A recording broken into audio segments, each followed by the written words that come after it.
पहा फक्त Maharashtra superfast news, आवाज जनतेचा।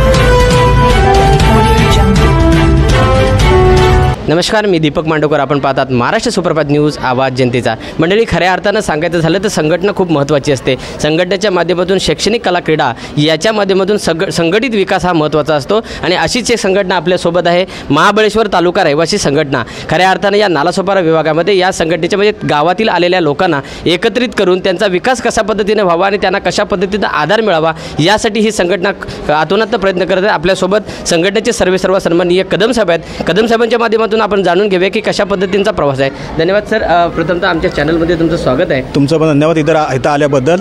संघटनेचा विषय असा होता की महाबळेश्वर तालुका मंडळामध्ये 105 गाव, 105 गावातली बहुतांश लोकसंख्या ही वसई विरार नालासोपारामध्ये राहते। इथं आल्यानंतर एक विषय असा असतो की नोकरीचा प्रश्न आहे, राहण्याचा प्रश्न आहे। दुसरी गोष्ट की असा प्रश्न असतो की हा माणूस माझ्या शेजारच्या रूममध्ये राहतो, पण ओळख नसल्यामुळं की कळत नाही की माझा भाऊ शेजारी, ओळख नाही संसारी या म्हणीनुसार। तर आम्ही आमचे अध्यक्ष असतील अरुण जंगम साहेब असतील, कार्याध्यक्ष आमचे नितीन सपकाळ, सचिव संतोष कदम, खजिनदार आमचे सुनील जंगम, उपाध्यक्ष सर्वच जे आमचे पदाधिकारी आहेत, तर सर्वांनी आम्ही एक ग्रुप तयार केला की बाबा आपलं काहीतरी करायला पाहिजे की आपण जर या ठिकाणी राहतो, आपला एखादा भाऊ जर कुठं चुकतोय किंवा त्याची ओळख नाही, कुठं अडचणीमध्ये अगर त्याला प्रश्न निर्माण होते, परिस्थिती निर्माण होते, तर आपण कुठेतरी काहीतरी करायला पाहिजे। त्या उद्देशानं आम्ही लॉकडाऊनच्या पहिले एकत्र जमत होतो, बसत होतो आणि बसल्यानंतर सगळ्यात बघा ह्या ठिकाणी आपल्या ह्या जे आता लोक आहेत त्या कुणालाही त्या ठिकाणी हे नाही कुणा की पहिली गोष्ट म्हणजे आमचं सगळ्यात निस्वार्थी आणि समाजसेवा। इथं आम्हाला कुणालाही निवडणूक लढवायची नाही, फक्त समाजसेवा। किटोच आपले 4 बांधव एकत्र संघटनेची बांधिलकी झाल्यानंतर काय उपक्रम तुम्ही राबवले? संघटनेची बांधणी आम्ही 2021 साली केली। त्यानंतर आम्ही पहिला प्रश्न हातामध्ये घेतला की पहिली गोष्ट म्हणजे आम्ही रक्तदान शिबिर की जे आजच्या वेळेमध्ये लोकांना भेटत नाही आहे। काही लोक आम्ही ह्या शाळेमध्ये आम्ही रक्तदान शिबिर घेतलं। पहिलं रक्तदानचा ह्या ठिकाणी आमचा पहिला प्रोग्राम झाला। त्यानंतर आम्ही कित्येक लोकांना जे अडीअडचणी लोक त्यांना आम्ही या ठिकाणी फुकटमध्ये रक्त हे उपलब्ध करून दिलं। त्यानंतर आम्ही मेन प्रश्न म्हणजे आपला एसटीचा की इथून आमच्या इथला रहिवासी नालासोपारा तर रहिवासी जर गावी जायचं, महाबळेश्वरला जायचं असेल तर त्याला बोरवली, मुंबई सेंटर ह्याच्याबरोबर कुठलाही या ठिकाणी त्यांना साधनच नव्हतं। आम्ही पत्रव्यवहार केला, संघटनेच्या पत्रव्यवहार आमचे सर्व पदाधिकारी वेळोवेळी नालासोपारा डेपोमध्ये जाऊन आम्ही पत्रव्यवहार केला 2 वर्ष सलग आणि 3रं वर्ष ह्या वर्षी पण आम्ही करणार। 2 वर्ष सलग आम्ही हंगामी एसटी चालू केली पत्रानुसार।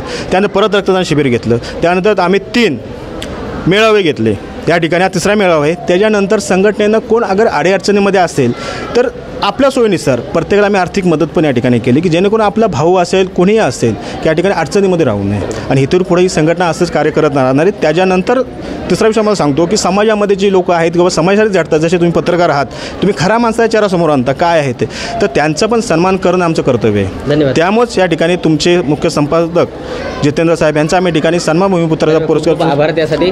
दुसरा विशेष मी असं म्हणेन की तुमच्या या संघटनेपासून तुमचे महाबळेश्वर वाशी जे लोक आहेत अजून ते कदाचित या संघटनेपासून दूर असतील तर त्यांना जवळ येण्यासाठी काय आव्हान करा?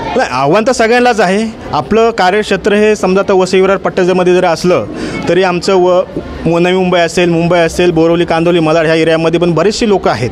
ती पण लोकांचा भरपूर आम्हाला सपोर्ट आहे। तसं मला म्हणायला गेलं प्रामुख्याने नावं घेतो मी आपले सातारचे आमचे बंधूच की महाबळेश्वर तालुक्यापासून लांब असलेल्या जिल्ह्यामधले आहेत, म्हणून रमेश शेलार साहेब आहेत, भक्कम पाठिंबा असतो त्यांचा आम्हाला। आमचे सुनील जाधव असतील पत्रकार आहेत, आमचे प्रकाश सपकाळ असतील, आमचे शांताराम कदम असतील, या प्रत्येक व्यक्तीचा आपल्याला या ठिकाणी भक्कम पाठिंबा असतो आणि त्यांच्या पाठिंब्यावरती आपण हे सगळं कार्य या ठिकाणी करतो। धन्यवाद साहेब। आत्ताच आपण जाणून घेतलं की खऱ्या अर्थानं संघटना कशासाठी निर्माण केली की गावावरून येणारा इथपर्यंत जो माणूस आहे त्याला खऱ्या अर्थानं महाबळेश्वरवासियांचा कुठेतरी आधार मिळावा, कुठेतरी त्यांना आर्थिक दृष्टिकोनातून असू दे किंवा रक्तदान असू दे किंवा वैद्यकीय दृष्टिकोनातून खरं तर यांचं मोठं पाठबळ या ठिकाणी आपण पाहिलेलं आहे। असा भव्य दिव्य कार्यक्रम या ठिकाणी 3रं वर्धापन दिन त्या साईच्या विद्यामंदिर नालासोपारा इथे यांनी सादर केलेला आहे। बहुसंख्येने या ठिकाणी मुलंसुद्धा आहेत, बहुसंख्येने महिला मंडळसुद्धा या ठिकाणी उपस्थित झालेलं आहे। प्रत्येकाचा इथे सन्मान केला जातो आहे। कॅमेरामॅन सचिनसह दीपक मांडवकर, महाराष्ट्र सुपरफास्ट न्यूज, नालासोपारा।